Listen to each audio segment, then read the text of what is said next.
तो शुरू करते हैं आज का अपना कहानी। किसके अंदर? अल्टरनेटिंग करंट के अंदर 2 मार्क्स से जो भी क्वेश्चंस पूछे गए हैं अभी तक 2022 तक। तो इस चैप्टर को थोड़ा अच्छे से ध्यान दीजिए क्योंकि इससे क्वेश्चंस रेगुलर पूछे जाते हैं, अच्छे खासे क्वेश्चन पूछे गए तो आराम से समझने की कोशिश करेंगे। तो शुरुआत किया जाए। पहला क्वेश्चन कह रहा है explain capacitive reactance. Capacitive reactance क्या होता है? ठीक है, जैसा नाम वैसा काम। कैपेसिटिव रिएक्टेंस के मतलब है कि किसी एसी सर्किट के अंदर यदि हम एक कैपेसिटर लगा दे, क्या लगा दे? कैपेसिटर लगा दे, तो वो जो भी रेजिस्टेंस पैदा करेगा, कौन? कैपेसिटर। किसके फ्लो के लिए? एसी के फ्लो के लिए। जैसे यहां देख रहे हैं हमने एक एसी सर्किट के अंदर क्या लगा दिया, एक कैपेसिटर को लगा दिया, तो ये जो अपोजिशन पैदा करेगा, रेजिस्टेंस देगा इस करंट को, वही हमारा क्या कहलाएगा? वही रेजिस्टेंस क्या कहलाएगा? हमारा कैपेसिटिव रिएक्टेंस कहलाएगा। तो कहानी में ऐसा लिख सकते हैं, the opposition offered by a capacitor alone to the flow of alternating current. किसके फ्लो के लिए? अल्टरनेटिंग करंट के लिए। Through it is called the capacitive reactance. अब कैपेसिटिव रिएक्टेंस को किससे दिखाते हैं? एक्सी से। वही इंडक्टिव रिएक्टेंस होता तो उसको एक्सएल से दिखाते हैं। आगे हम लोग देखेंगे इंडक्टिव रिएक्टेंस भी होता है, इंडक्टर जब यूज करेंगे। अभी कैपेसिटर यूज करें तो कैपेसिटिव रिएक्टेंस कहते हैं इसको।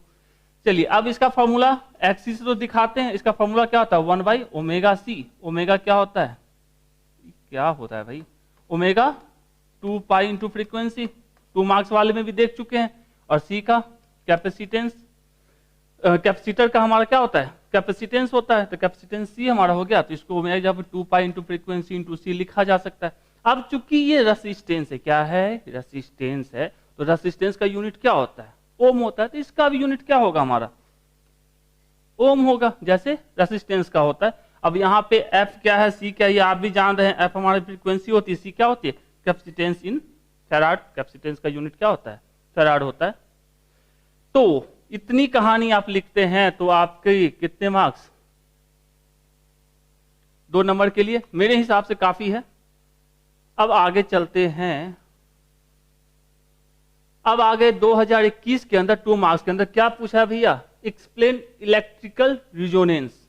इलेक्ट्रिकल रिजोनेंस, अब कोई आप लोग अच्छे से जानते हैं एसी के पास एक फ्रीक्वेंसी होती है, ठीक है, होती है ना। तो यदि एलआर सर्किट की फ्रीक्वेंसी एसी के नेचुरल फ्रीक्वेंसी के साथ मैच कर जाए और करंट मैक्सिमम देना शुरू कर दे, मतलब कह सकते हैं when frequency of applied alternating source omega are equal to natural frequency of RLC circuit, then current in the circuit reach its maximum value, then the circuit is said to be electrical resonance। ठीक है, और resonance की बात हम लोग objective में भी किए थे, याद होगा। एक्सएल इक्वल्स टू, ये वाला याद है?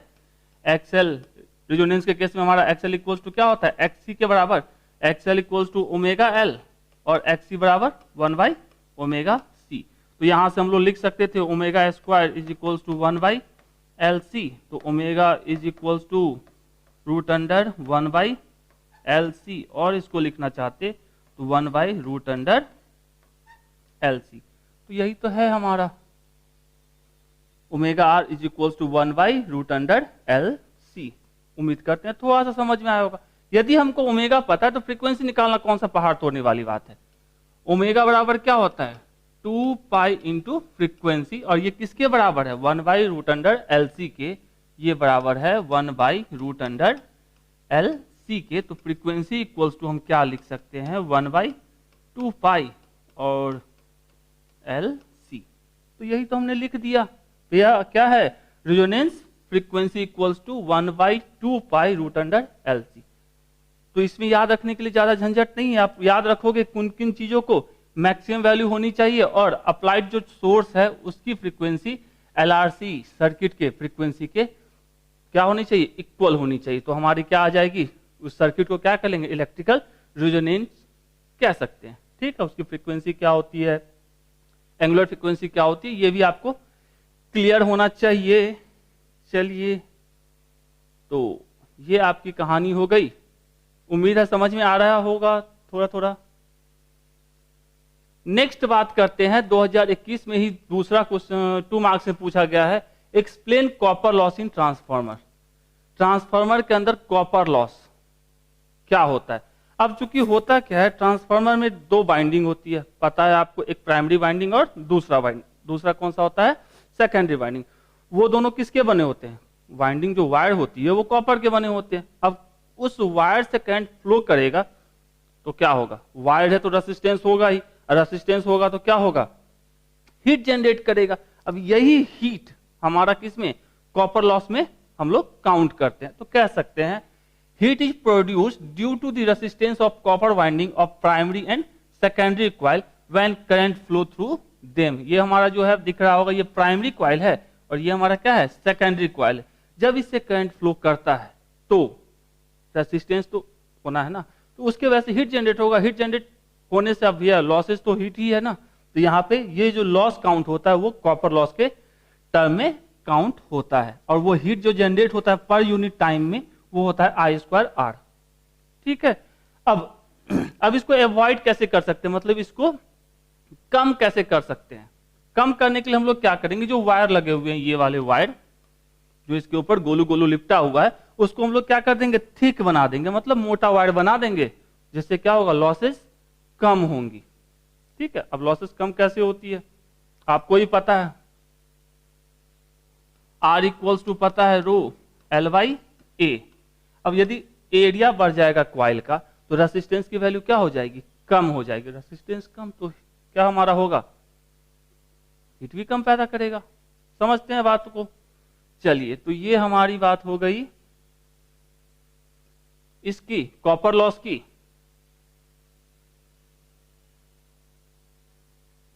नेक्स्ट किधर है भैया, नेक्स्ट तीसरा question, what do you mean by the inductive reactance. अभी जस्ट देखे थे कैपेसिटिव रिएक्टेंस, अब आ गया किस, कौन सा, इंडक्टिव रिएक्टेंस। कब पूछा है, 2020 में भी पूछा और 14 में भी, 2014 में भी पूछा है। तो इससे पहले जो कैपेसिटिव रिएक्टेंस देखे तो वो किसके कारण आया था, कैपेसिटर के कारण आया था। तो इंडक्टिव रिएक्टेंस किसके कारण आएगा, इंडक्टर में। यदि इंडक्टर के कारण जो रेसिस्टेंस आएगा उसी को हम लोग क्या बोलेंगे, इंडक्टिव रिएक्टेंस।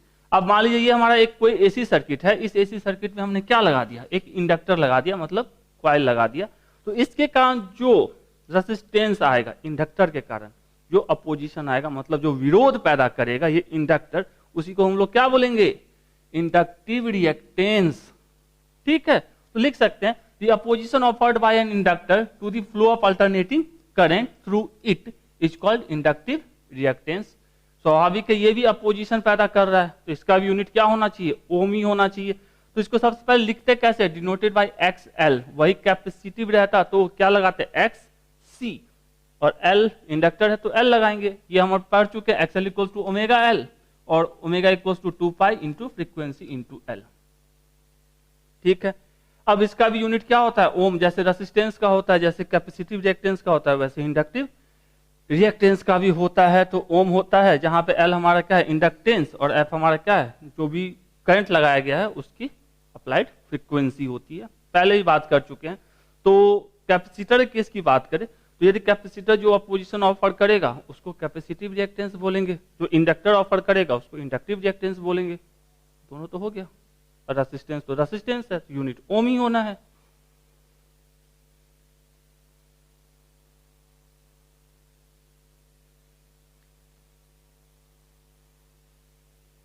चलिए नेक्स्ट कर रहा है, what is the use of step up transformer. Step up transformer पता है क्या होता है, थोड़ा समझ लेते हैं। स्टेप अप ट्रांसफार्मर काम होता है कि वोल्टेज को बढ़ा देना। तो वोल्टेज को कहां बढ़ाने की जरूरत पड़ती है, जैसे हम लोग याद होगा, मतलब पता होगा आपको कि जहां पे अल्टरनेटर लगा होता है, जहां से इलेक्ट्रिसिटी पैदा होती है, उसको क्या किया जाता है, वोल्टेज अप किया जाता है स्टेप अप ट्रांसफार्मर से, और उसको वहां से भेजा जाता है। देखते हो बड़े बड़े जो दैत्य टाइप के झूले होते हैं जो खेत खलियान में लगे होते हैं बड़े बड़े, उसमें क्या होता है, हाई वोल्टेज जा रहे होते हैं। तो हाई वोल्टेज जाने से वहां क्या होता है, एनर्जी लॉस कम होता है। तो हम स्टेप अप ट्रांसफार्मर का वहां भी यूज करते हैं अच्छा खासा। तो देख लेते हैं क्या कहाँ, जैसे वोल्टेज कम रहेगा तो कह सकते हैं this transformer are applicable in electronic device like inverters, stabiliser to stabilise the voltage from low to high. अब स्टेप अप है, वोल्टेज को बढ़ाना है, तो क्या कहिए, स्टेबलाइजर घर में लगाते हैं, टीवी वगैरह में हाँ लगाते हैं ना। चलिए दूसरा यूज कह सकते हैं डिस्ट्रीब्यूटिंग इलेक्ट्रिकल पावर। जैसे यहां देख रहे हैं ये हमारा फैक्ट्री, इसने बिजली बनाया, ट्रांसफार्मर हमने लगाया, स्टेप अप, क्या किया, वोल्टेज को बढ़ाया। ये बहादुर जो बड़े बड़े झूले होते हैं खेत खलियान में लगे हुए, इसके थ्रू हमने घर को भेजा। जो घर के पास लगा होता है स्टेप अप नहीं होता है, वो स्टेप डाउन होता है। यहां से स्टेप डाउन ट्रांसफार्मर लगा के हमने घर में सप्लाई किया। तो स्टेप अप का यूज कहां होता है, इंडस्ट्री जहां से इलेक्ट्रिसिटी पैदा की जाती है वहां से उसको स्टेप अप करके कहीं भी डिस्ट्रीब्यूशन के लिए भेजा जाता है दूर तक। तो कह सकते हैं डिस्ट्रीब्यूटिंग इलेक्ट्रिकल पावर। और कह सकते हैं this transformer use to change the high voltage in transmission line which is generated from the alternator. यहां पर अल्टरनेटर फैक्ट्री में लगा हुआ जहां भी इलेक्ट्रिसिटी पैदा हो रही है, तो वहां से क्या करते हैं, हाई वोल्टेज ये ट्रांसफार्मर देता है डिस्ट्रीब्यूशन के लिए। नेक्स्ट हम कह सकते हैं this transformer is also used to make an electronic motor run, मतलब electric motor run, x ray machine, microwave oven. इन सब में भी हम लोग किसका ट्रांसफार्मर का यूज करते हैं, स्टेप अप ट्रांसफार्मर का यूज करते हैं। तो उम्मीद है थोड़ी बहुत भावनाएं समझ में आ रही होगी। पहला है हमारा स्टेबलाइजर के अंदर लो से हाई वोल्टेज करने के लिए, दूसरा हमारा क्या है, इलेक्ट्रिकल पावर डिस्ट्रीब्यूशन के लिए, तीसरा कह सकते हैं किसके लिए, ट्रांसमिशन लाइन में, और तीसरा चौथा हम बात करें तो electric motor run, X ray machines वगैरह हो गए, माइक्रोवेव ओवन हो गए, इन सब में भी हम लोग किसका यूज करते हैं, स्टेप अप ट्रांसफार्मर का, स्टेप अप ट्रांसफार्मर का। तो ये दिख रहा है, चलिए सब तो दिख ही रहा है। तो पूछा कितना था भैया, चलिए आप 2 नंबर के 2 भी लिखेंगे तो भी काम चलेगा, फिलहाल आप समझ सकते हैं।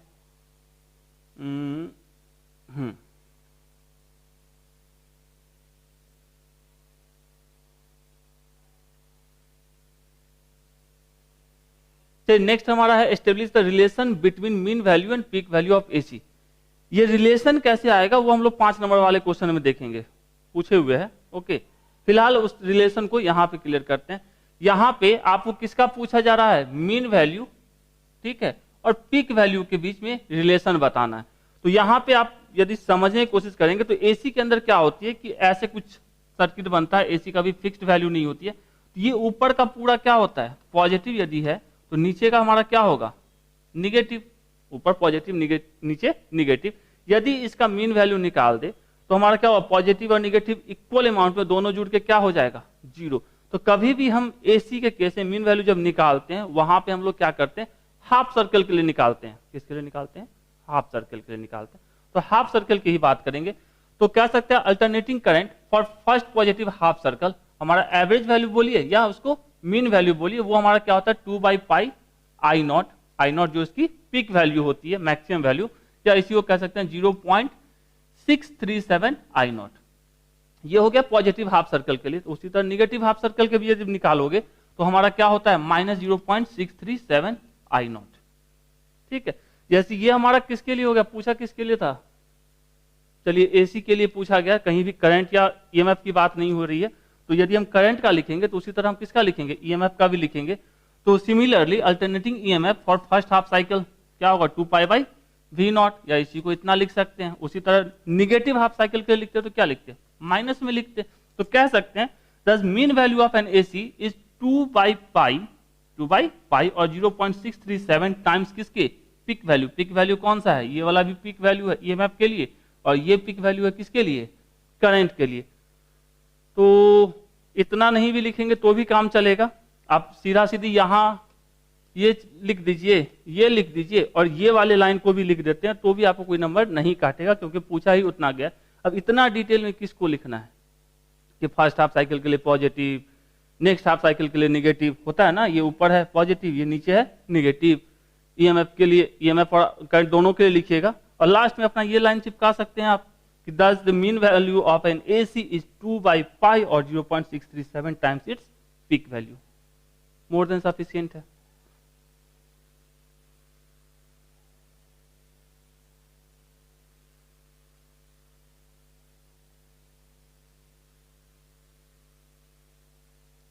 चलिए अब नेक्स्ट हमारा कह रहा है what are reactance and impedance in alternating current circuit. Alternating current मतलब एसी सर्किट के अंदर हमारा रिएक्टेंस क्या होता है और इंपीडेंस क्या होता है। अभी जस्ट रिएक्टेंस पढ़े, कैपेसिटिव रिएक्टेंस और इंडक्टिव रिएक्टेंस।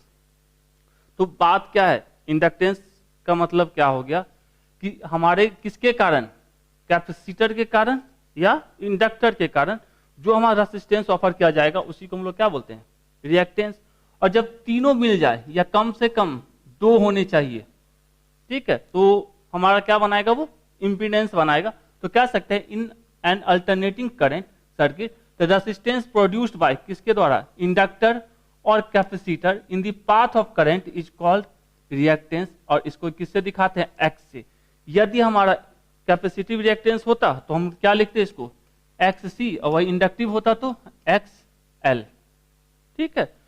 अब हमारा इंपीडेंस किसके कारण आएगा, in an alternating current circuit the resistance produce by किसके कारण, द कॉम्बिनेशन ऑफ आर मतलब रेजिस्टेंस, इंडक्टेंस एंड कैपेसिटेंस, और कॉम्बिनेशन ऑफ एनी 2। कम से कम ये 2 बंदे को रखना है, ठीक है। या तीनों को लेके चलो या 2 को लेके चलेंगे तो जो रेजिस्टेंस ऑफर्ड होगा उसी को हम लोग कहेंगे, क्या कहेंगे, कॉल्ड इंपीडेंस। और इसको किससे दिखाते हैं, जेड से। किससे, इंपीडेंस को जेड से, और रिएक्टेंस को हम लोग दिखाते हैं एक्स से। चाहे एक्स हो चाहे जेड हो, दोनों हमारा रेजिस्टेंस ऑफर करता है। किसको, एसी को। तो दोनों का यूनिट क्या होगा, चाहे जेड का यूनिट पूछा जाए या एक्स का पूछा जाए, चाहे हमारा एक्ससी का पूछा जाए, चाहे एक्सएल का पूछा जाए, सबका यूनिट क्या, ओम। बहुत फेमस है। तो सर्किट आप चिपका सकते हैं प्यार से, सर्किट लगा दिए, दोनों को डिफाइन कर दिए, लिख दिए। अब यहां पे फॉर्मूला लिखना चाहे तो लिख सकते हैं, आपको ही पता है जेड का फॉर्मूला क्या होता है और एक्ससी का फॉर्मूला क्या होता है, एक्सएल का फॉर्मूला क्या होता है, अभी पीछे भी देख चुके हैं। ओके, तो ये हो गया हमारा रिएक्टेंस और इंपीडेंस।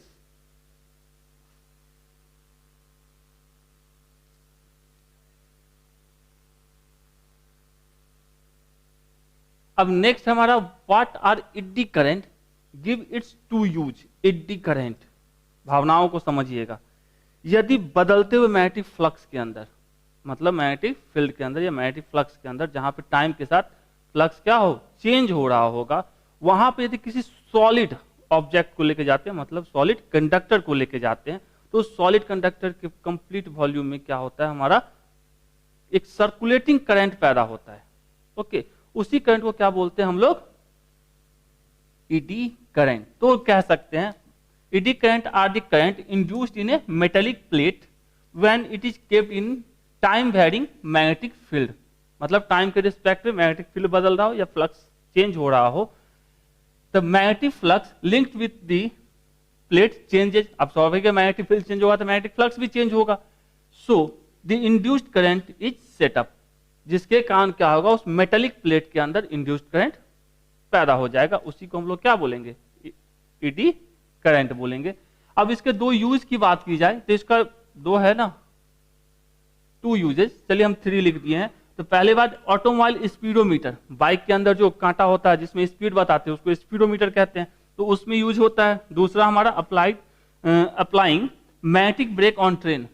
जैसे ये हमारा दिख रहा है, ये ऊपर नॉर्थ नीचे साउथ, बीच में चक्का घूम रहा है, तो घूमेगा तो स्वाभाविक इसमें ईडी करंट पैदा होगा, जिसके कारण क्या होगा, इससे ब्रेक का भी सिस्टम बन चुका है। और तीसरा हमारा होता है एनर्जी मीटर इन इलेक्ट्रिक पावर मीटर।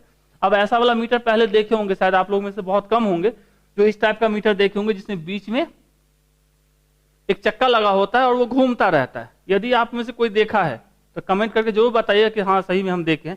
तो ये जो बीच में प्लेट लगा होता है वो वाली एनर्जी मीटर, अभी वाली नहीं, इलेक्ट्रॉनिक्स जो अभी आ गया वो वाला नहीं, और स्मार्ट मीटर की तो बिल्कुल बात नहीं। तो ये वाला जो मीटर हुआ करता था वो किसके ऊपर बेस्ड होता था, ईडी करंट के ऊपर बेस्ड होता था। तो अब 3 है, 2 तो चिपका ही सकते हैं, तो अच्छी बात है।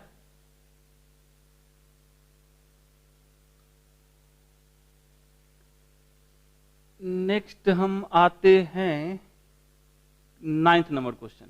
9th नंबर भी 2018 में ही पूछा गया, और क्या रहा है, क्या defined RMS value of alternating current and enumerate it's physical significance.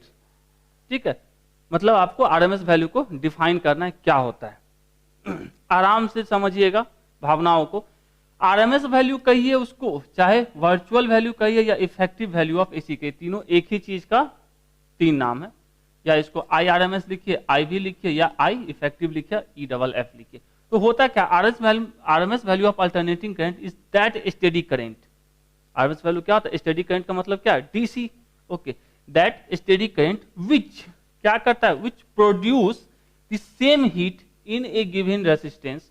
वो क्या करता है, रेसिस्टेंस में उतना ही हीट पैदा करता है in a given time H produces by the given alternating current. मतलब किसी पर्टिकुलर टाइम में डीसी जितना हीट प्रोड्यूस करेगा किसी रेसिस्टेंस के अंदर, उतना ही कौन पैदा कर दे, एसी पैदा कर दे, तो उसी को क्या कहा जाता है, उसका IRMS in the same resistance in A same time. और RMS का पता ही आपको, IRMS इक्वल टू होता है I0 बाई √2 या 0.707 I0। जैसे ये हमारा रेसिस्टेंस है, इसमें एसी डीसी जितना हीट जनरेट किया पर्टिकुलर टाइम के अंदर, उतना ही हीट जनरेट करने के लिए हमको जितनी एसी की जरूरत पड़ती है, वही हमारा उसी पर्टिकुलर टाइम के अंदर, वही हमारा क्या कहलाता है, इसका RMS।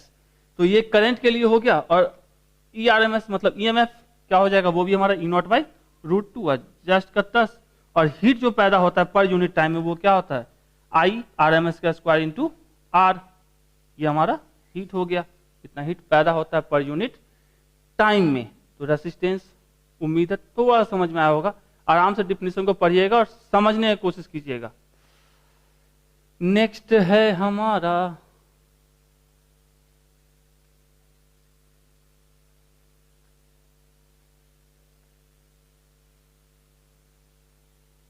क्या रहा है, न्यूमेरिकल है क्या, अच्छी बात है। ए बल्ब रेटेड 100 वाट 220 वोल्ट। एक हमारे पास बल्ब है वो कितना, इसका पावर बोला है 100 वाट का पावर है ये, और इसका वोल्टेज देके कितना रखा है 220 वोल्ट।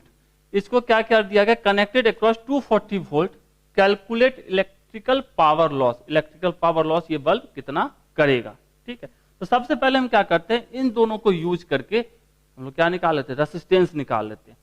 तो हम लोग जानते हैं P इक्वल्स टू क्या होता है, I² R।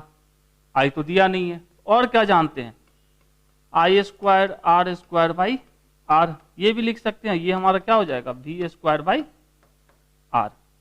ये भी लिख लेते हैं। तो हमारे पास अभी के लिए हम कौन सा फॉर्मूला यूज करेंगे, ये कर नहीं सकते क्योंकि I हमको दिया नहीं है। तो ये तो यूज कर सकते हैं क्योंकि हमको V पता है और P पता है। चलिए, तो यहां से R बराबर हम क्या लिख सकते हैं, R बराबर लिख सकते हैं V² बाई P। तो V की वैल्यू कितनी 220 डिवाइडेड बाई, अच्छा इसका स्क्वायर है, और P की वैल्यू कितनी 100। तो ये हमारा हो गया 22 का स्क्वायर कितना होता है 484। देख लेते हैं 22 4 4 4 4 484। चलिए 484 और 2 लड्डू साथ में 100। तो ये 2 लड्डू से ये 2 लड्डू कट गया, तो यहां से क्या बचा 484। और ये रेसिस्टेंस है तो इसका यूनिट क्या हो जाएगा ओम।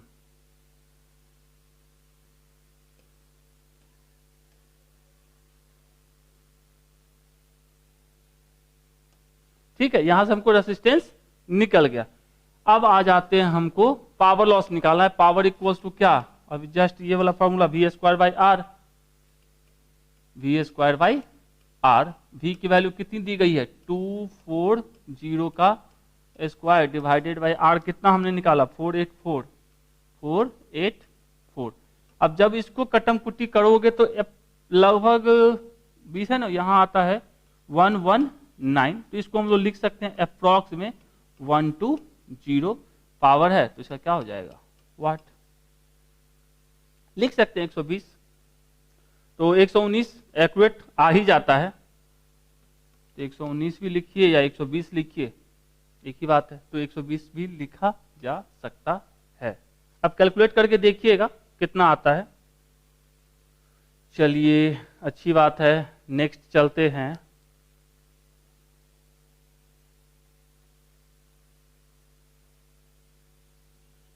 कह रहा है what do you mean by wattless current. Wattless current को ऐसे समझिएगा किसी सर्किट में ऐसा करंट जो कोई काम का नहीं है, बेकार है, या ऐसे भी आइडियल लोग कौन होते हैं जो किसी काम के नहीं होते हैं, तो कह सकते हैं the current which consume no power, मतलब जो करंट सर्किट के अंदर कोई पावर कंज्यूम नहीं करता है, फॉर इट्स मेंटेनेंस इन कहां पे circuit is called wattless current और आइडियल करंट। अब जैसे यहां पे हम देखें, ये हमारे पास एक IRMS है, इसके दो कंपोनेंट बनेंगे, एक हमारा EMF की तरफ और दूसरा उसके परपेंडिकुलर। तो जो EMF की तरह है, ठीक है, IRMS cos फाई, और दो हमारा परपेंडिकुलर है उसको क्या लिखेंगे IRMS sin फाई, जिसके साथ थीटा वो cos का, जिसके साथ थीटा नहीं वो हमारा साइन का कंपोनेंट देता है, जानते हैं।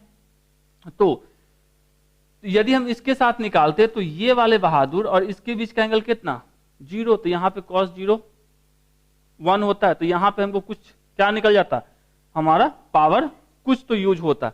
लेकिन यदि हम इसकी बात करें IRMS sin फाई की, तो वो EMF के साथ कितने एंगल पे है 90 का है, और cos 90 0 होता है। तो हम कह सकते हैं however the component IRMS sin phi does not contribute to power along ERMS के साथ कोई पावर नहीं कंट्रीब्यूट करता। कैसे, ये IRMS sin फाई, तो ERMS sin फाई ये वाला हो गया, और हमारा cos 90, क्योंकि दोनों के बीच का एंगल कितने का है 90 का, तो cos 90 हमारा 0, तो पूरा पूरा पावर कंजम्पशन क्या हो गया इसका 0।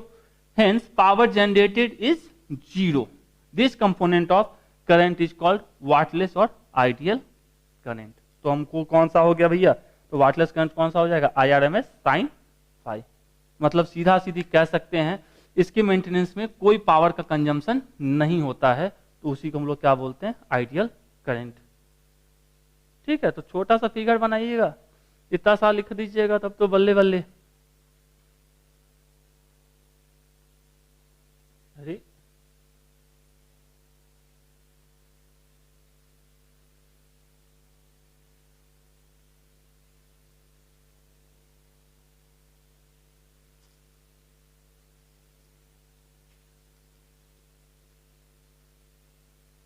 नेक्स्ट आते हैं name of energy losses in transformer. Transformer के अंदर कौन कौन सी एनर्जी लॉसेस होती है, तो नाम ही देना है। तो पहला हमारा होता है कॉपर लॉस, अभी एक बार बात कर चुके हैं, जो वाइंडिंग के कारण होता है। दूसरा हमारा होता है फ्लक्स लॉस, जैसे हमारा इससे जो फ्लक्स बना वो सारे के सारे इसमें जाए, तो जो भी नहीं है ना, कुछ ना इधर उधर छितर बितर जाएगा, तो उसी को क्या बोलते हैं हमारा फ्लक्स लॉस। आयरन लॉस के अंदर हमारा आता है एडी करंट लॉस और हमारा हिस्टेरेसिस लॉस, ये दोनों के बारे में पढ़े होंगे आप। और चौथा जो हमारा आता है losses due to vibration of core. अब ट्रांसफार्मर के पास कभी आप जाओगे तो उसमें थोड़ा सा हमिंग का साउंड आता है, थोड़ा सा वाइब्रेशन रहता है, उसकी यदि वाइब्रेशन कुछ भी कोई काम कर रहा है तो कुछ ना कुछ एनर्जी का लॉस करेगा, उस वाइब्रेशन की हमको क्या जरूरत, कोई जरूरत नहीं है। तो ये भी एक हमारा लॉस के टर्म में, तो कह सकते हैं टोटल 4 लॉसेज आप लिख सकते हैं। ये ट्रांसफार्मर है तो होता ही है। तो एनर्जी लॉसेस की बात हो गई।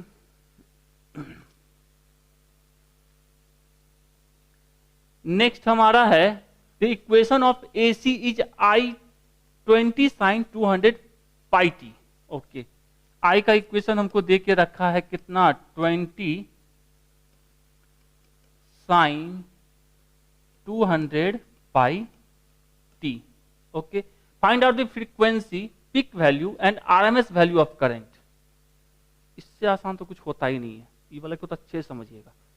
तो हम लोग जानते हैं करंट का इक्वेशन क्या होता है, I equals to I0 sine omega t. अब दोनों की यदि तुलना की जाए, कंपेयर करोगे, तो यहां से हम लिख सकते हैं क्या चीज, I0 बराबर कितना 20। यहां से देखेंगे तो ये जितना है, थोड़ा सा कलर को, ये हमारा 20 साइन के साथ लगा है, तो I0 भी तो साइन के साथ लगा है, तो 20 और I0 मतलब I0 इक्वल टू 20 एम्पियर लिख लिए। उसके बाद देखेंगे साइन का साइन, साइन का साइन, टी का टी, टी का टी, ये बीच में है ओमेगा और यहाँ बीच में क्या है 200 पाई। तो यहां से हम लिख सकते हैं ओमेगा इक्वल्स टू 200 पाई। ठीक, ओमेगा इक्वल्स टू क्या जानते हैं 2 pi into frequency is equals to 200 pi. तो पाई से पाई साफ, ये 2 से ये साफ, मतलब 100। तो फ्रीक्वेंसी इक्वल्स टू कितना हो जाएगा 1 1 1 1 थोड़ा सा मिट जा, ओके। फ्रीक्वेंसी इक्वल्स टू हमारा हो जाएगा 100 हर्ट्ज, ठीक। और तीसरा चीज क्या पूछा था, आरएमएस वैल्यू। आरएमएस वैल्यू क्या होता है आपको पता है, IRMS इक्वल्स टू क्या होता है, I0/√2, पता है, लगा देंगे। I0 की वैल्यू कितनी 20 और √2। अब इसको कट्टम कुट्टी करेंगे तो कैसे कटेगा ये, 20 को लिख सकते हैं 10 इंटू √2 इंटू √2, √2 इंटू √2 2 और 2 इंटू 10 20 डिवाइडेड बाई √2। √2 से एक √2 साफ, क्या हो गया 10√2 और करंट है तो 10√2, तो 10√2 आरएमएस वैल्यू। I0 यहां निकाल चुके 20 एम्पियर 20। अब फ्रीक्वेंसी हमारा क्या है 100। मतलब बहुत ही, हम बोलते हैं बहुत ही इजी क्वेश्चन है ये। यदि आप आराम से इसको समझोगे तो चांसेस रहते हैं इस टाइप के क्वेश्चंस के आने के, ओके। चाहे ऑब्जेक्टिव में आना हो चाहे 2 मार्क्स में आना हो, तो आराम से समझिए। चलिए अपनी भावनाओं को आगे बढ़ाते हैं। Next, what is transformer, what is transformation ratio. Transformer क्या है और ट्रांसफॉर्मेशन रेशियो क्या होती है। ट्रांसफॉर्मर क्या है, एक स्टैटिकल डिवाइस है, एक इलेक्ट्रिकल डिवाइस कह सकते हैं उसको, जिसका क्या काम होता है, वोल्टेज को या तो बढ़ाएगा या वोल्टेज को घटाएगा, यही काम होता है ना। तो कह सकते हैं transformer is a stationary electrical device that can increase और decrease the alternating voltage without loss of energy, बिना एनर्जी का नुकसान किए हुए। ट्रांसफॉर्मर की एफिशिएंसी क्या होती है, अच्छी खासी होती है, अप्रॉक्स मान के चलो 95 to 97 होती ही होती है। मतलब कोई मूविंग पार्ट नहीं है तो खर्चा किस में करेगा, खाली हीटें पैदा करने में ना, और वाइब्रेशन करके तनी मनी लॉस करता है, लेकिन एफिशिएंसी बहुत अच्छी रहती है उसकी। तो without loss of energy, stationary क्या है, इलेक्ट्रिकल डिवाइस है जो हमारा क्या काम करता है, वोल्टेज को, अल्टरनेटिंग वोल्टेज को बढ़ाने या घटाने का काम करता है। और ये किसके ऊपर बेस्ड होता है, म्यूचुअल इंडक्शन के ऊपर। इसका प्रिंसिपल क्या है, वर्किंग प्रिंसिपल म्यूचुअल इंडक्शन, तो उसके ऊपर बेस्ड होता है। ये ऑब्जेक्टिव में भी बात कर चुके हैं। अब थोड़ा सा और ज्ञान को बढ़ाते हैं, ऐसे पूछा नहीं है, आप ध्यान में रखो क्योंकि अलग क्वेश्चन ऑब्जेक्टिव में बार बार पूछा जाता है।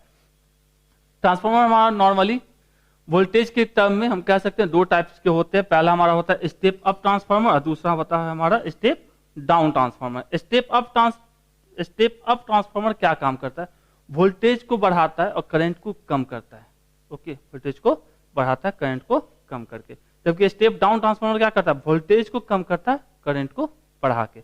तो कह सकते हैं converts low voltage high current into किसमें, हाई वोल्टेज लो करंट के अंदर। जबकि स्टेप डाउन क्या करता है, कन्वर्ट हाई वोल्टेज लो करंट इनटू किसमें, लो वोल्टेज हाई करंट के अंदर। मतलब स्टेप अप क्या किया, वोल्टेज को बढ़ाया करंट को कम किया, और स्टेप डाउन क्या किया, वोल्टेज को कम किया और करंट को बढ़ा दिया। मतलब तो ये हमारा स्टेप अप स्टेप डाउन, थोड़ा सा ध्यान में रखिएगा क्योंकि बार बार पूछा जाने वाला चीज होता है। तो ट्रांसफॉर्मर उम्मीद करते हैं समझ में आया होगा। अब यहां पे जो के लिखा हुआ यहीं पे लिख दिए हैं, भावनाओं को समझिएगा। के क्या होता है, ट्रांसफॉर्मेशन रेशियो होता है। यदि के की वैल्यू ग्रेटर देन 1 है तो ये हमारा स्टेप अप ट्रांसफॉर्मर कहलाएगा, और के की वैल्यू लेस देन 1 है तो ये हमारा क्या कहलाएगा, स्टेप डाउन ट्रांसफॉर्मर। ध्यान में रखना है, पूछा जाता है। तो इसकी सफाई की जाए और आगे हम लोग देखेंगे व्हाट इज ट्रांसफॉर्मेशन रेशियो। चलिए, ट्रांसफॉर्मेशन रेशियो क्या होता है, फॉर्मूला याद रखना है, number of turns in secondary coil by number of turns in primary coil. ऐसे भी डिफाइन कर सकते हैं, voltage in secondary coil by voltage in primary coil, या ये कह सकते हैं current in primary coil by current in secondary coil. तो ऐसे कह सकते हैं transformation ratio is defined as the ratio of number of turns in secondary coil to number of turns in primary coil of the transformer. तो ये हमारा transformation ratio होता है। अभी जस्ट पीछे भी देखे थे, स्टेप अप में हमारा ये जो के है, के होता है ग्रेटर देन 1, याद रखना है। और स्टेप स्टेप डाउन में के की वैल्यू क्या होती है, लेस देन 1। मतलब यदि स्टेप अप है तो उसके सेकेंडरी में हमारा क्या हो, नंबर ऑफ टर्न्स की संख्या ज्यादा होगी, और स्टेप डाउन है तो सेकेंडरी कॉइल के अंदर नंबर ऑफ टर्न्स की संख्या कम होगी। तो ट्रांसफॉर्मेशन रेशियो उम्मीद करते हैं समझ में आया होगा। NS/NP, S for secondary, P for primary, N for number, E for EMF और I फॉर करंट। ओके, चलिए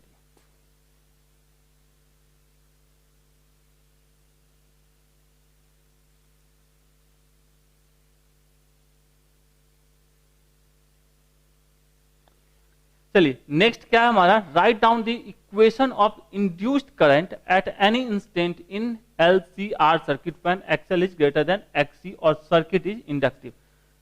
देखिए यदि XL बड़ा होगा XC से तो सर्किट इंडक्टिव होगा, उसी तरह यदि XC बड़ा होता XL से तो सर्किट क्या होता, कैपेसिटिव होता, कैपेसिटर ज्यादा तगड़ा होता।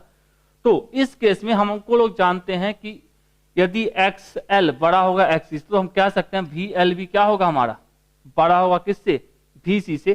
तो इस टाइम में हमारा जब फेजर डायग्राम आपको पढ़ाया गया होगा तो उसमें हर एक चीज अच्छे से दिखाया गया होगा।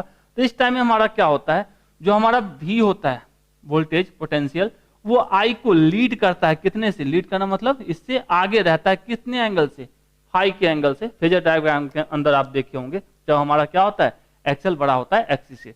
तो बड़ा हो या छोटा, ये इक्वेशन तो याद ही है, V इक्वल्स टू हमारा क्या होता है, I into R, sorry V is equals to I into R।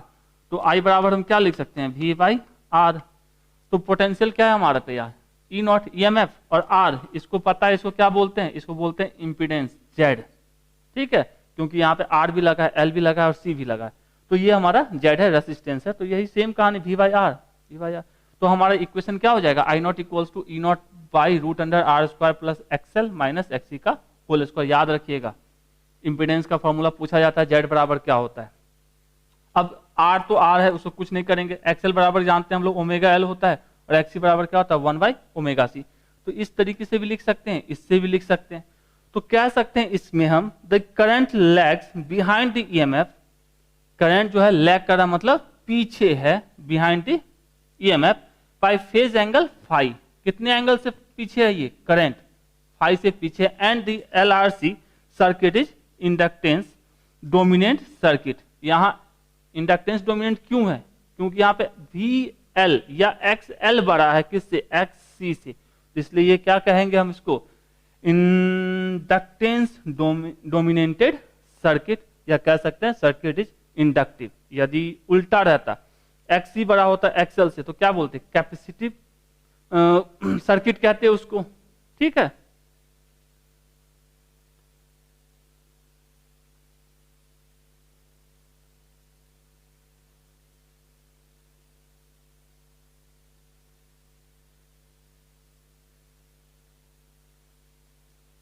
चलिए अब बात करते हैं, किसकी बात हो रही है, defined mean value and root mean square value of alternating current.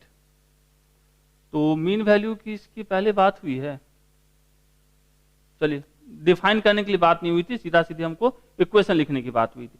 तो मीन वैल्यू के लिए मतलब एवरेज यदि हमको किसी का निकालना है तो एवरेज निकालने के लिए क्या करेंगे, यदि याद होगा इससे पहले ही बात किए, इसका यदि हम कंप्लीट साइकिल का एवरेज निकालते तो क्या होता, 0 होता, क्योंकि जितना ये पॉजिटिव है उतना ही हमारा क्या होगा, निगेटिव होगा। इसलिए हम लोग इसे किसकी बात करते हैं, हाफ साइकिल की बात करते हैं। एक और बात कर चुके हैं, the fixed value of electric circuit which provide same amount of charge in a circuit in a given time interval as provided by half cycle of alternating current। क्या कहा, fixed value of electric current which provide कितना, same amount of charge in circuit in a given time interval as provided by किसके, half cycle of alternating current. Half cycle की बात क्यों करते हैं, क्योंकि यदि कंप्लीट साइकिल की बात करते तो 0 हो जाता लड्डू। In the same circuit is called the mean और average value of alternating current. तो डिफिनीशन थोड़ा बहुत समझ में आएगा, आप याद रखिएगा डिफिनीशन को। और मीन और एवरेज वैल्यू क्या होता है, 2 पाई इंटू आई नॉट, या कह सकते हैं 0.637 आई नॉट। और इसको इससे पहले भी कर चुके हैं, मीन वैल्यू जो होती है एसी की वो 2/पाई या 0.637 टाइम्स किसके होते हैं, पीक वैल्यू के। यदि ये ग्राफ आप थोड़ा सा देखोगे तो ये हमारा होता है पीक वैल्यू, ये जो दिख रहा है यहां से यहां तक, ये इसका क्या है, पीक वैल्यू मतलब आई नॉट। ये हमारा इसका एवरेज वैल्यू है यहां से यहां तक, इसको आई एवरेज कह सकते हैं। और यहां से इफेक्टिव इतना जो दिख रहा है यहां से लेके यहां तक, ये इसका होता है आई आर एम एस या ई आर एम एस के टर्म में, जिसमें भी बोला जाए उस टर्म में। तो सबसे नीचे कौन है, एवरेज, उसके बाद आर एम एस और सबसे ऊपर पीक वैल्यू। पीक वैल्यू का मतलब ही होता है मैक्सिमम वैल्यू। तो यदि आप लिख सकते हो, बना सकते हो तो अच्छी बात है, नहीं तो बहुत अच्छी बात है। तो सिंपल सा है, चार्ज के टर्म में हमको किसको डिफाइन किया गया, एवरेज वैल्यू को, और आरएमएस वैल्यू को किसके टर्म में डिफाइन किया गया था, याद है, हीट के टर्म में।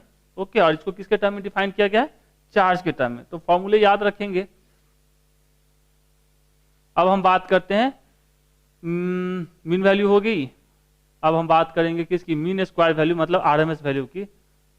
तो आरएमएस वैल्यू में ऑलरेडी हम लोग चर्चा कर चुके हैं, किसके, steady current DC value produce the same heat in a given resistance in a given time. ये ऑलरेडी बात कर चुका, आरएमएस की वैल्यू दिस होती है, और ये हमारा डाटा। तो आरएमएस की पहले हम लोग बात कर चुके हैं, तो दोबारा चर्चा वाली कोई बात नहीं है। तो ये अपना एवरेज वैल्यू के लिए हो गया, और आरएमएस के लिए तो ऑलरेडी पहले भी लिख चुके हैं, नहीं भी लिखिए तो चलेगा।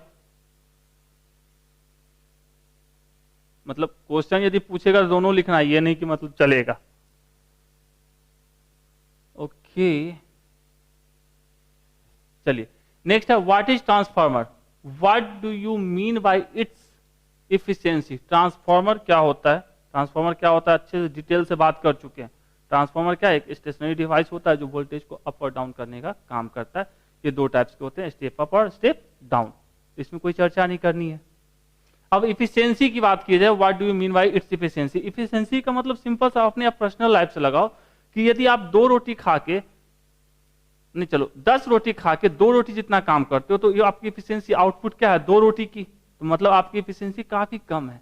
यदि आप 10 रोटी खा के 9 रोटी जितना काम करते हो, मतलब पावर आउटपुट आपका क्या है, 9 रोटी के बराबर, तो आपकी इफिशिएंसी क्या है, हाई है। तो कह सकते हैं इफिशिएंसी सिंपल सा टर्म होता है आउटपुट बाय इनपुट, मतलब आउटपुट आपने क्या दिया और इनपुट में आपने क्या लिया।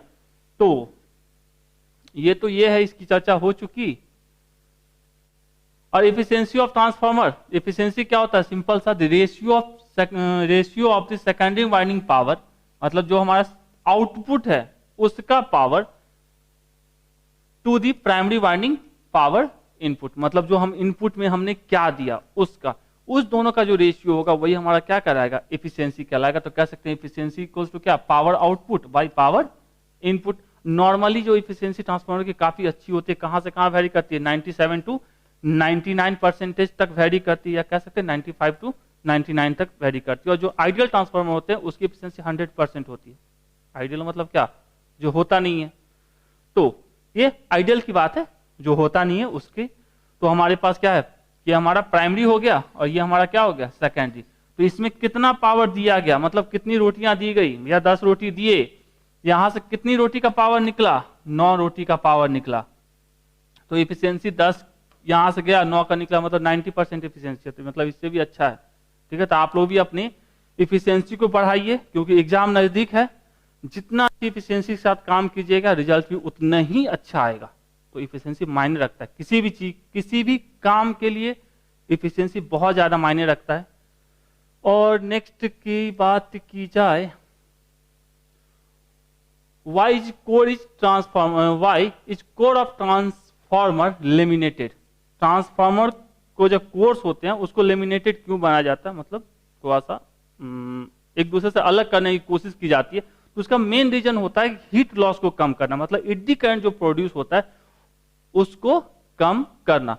तो कह सकते हैं the transformer core is laminated to reduce किसको, eddy current and improve efficiency. स्वाभाविक लॉसेस कम होंगी, ठीक है। मतलब जैसे आपका एफिशिएंसी कब बढ़ेगा, जब आप यदि 10 रोटी खा के 9 रोटी इतना पढ़ाई करते हो तो आपकी एफिशिएंसी है। पता चला कि 9 के जब पढ़ाई करने के जब आप क्या करते हैं, भैया 5 रोटी का तो मोबाइल देख लेते हैं, और बच गया 4 रोटी, उस 4 रोटी में 2 रोटी गप सरक्का में निकाल देते हैं। अब 2 रोटी की एफिशिएंसी कहाँ लगाते हैं, पढ़ाई में लगाते हैं, तो आउटपुट भी वैसा ही मिलता है। तो थोड़ा एफिशिएंसी बढ़ाइए, एग्जाम नजदीक है आपकी। तो कह सकते हैं सिंपल सा लेमिनेटेड क्यों बनाया जाता है? क्योंकि ये रिड्यूस किसको करना होता है? एडी करंट को, जिसके कारण क्या होगा? एफिशिएंसी बढ़े, या कह सकते हैं the core of transformer is laminated to minimize the loss of energy due to किसके कारण? Eddy current. इतना लिख दो, या ये लिखो, in iron core this energy loss is called क्या? Iron loss caused by the heating of core. अब लेमिनेटेड नहीं रहेगा तो क्या होगा? एडी करंट ज्यादा प्रोड्यूस करेगा, उसके कारण हीट बनेगा, हीट करेगा तो मतलब स्वाभाविक सी बात है लॉसेज होंगे, लॉसेज होंगे तो एफिशिएंसी कम हो जाएगा। इस एफिशिएंसी को मोड़ करने के लिए हम लोग क्या करते हैं? इसको लेमिनेटेड करते हैं। जैसे यहाँ देख रहे हैं, कभी भी ट्रांसफार्मर एक ब्लॉक में नहीं बना होता है। जैसे ये हमारा ऐसा दिख रहा है, ऐसा ब्लॉक में नहीं बनता है, इसको क्या करते हैं? पीस बाय पीस लगा रहता है, ऐसा टुकड़ों में। जैसे ये दिख रहा है, छोटे छोटे टुकड़े हैं, इनको लाके एक साथ लाया गया है, तब जाके ट्रांसफार्मर को बनाया गया है। तो लेमिनेशन का मतलब समझ में आया? क्यों लेमिनेट करते हैं? क्योंकि हमको एफिशिएंसी ज्यादा चाहिए। ओके, नेक्स्ट चलिए, आपको अभी तक इतने क्वेश्चंस पूछे गए 2022 तक। यदि आपको अच्छा लगा तो कमेंट करके जरूर बताइएगा। हमें भी अच्छा लगता है यदि आपके कमेंट आते हैं, मोटिवेशन मिलता है, बता ही चुके हैं। तो अपने दोस्तों के साथ शेयर कीजिए। Thank you.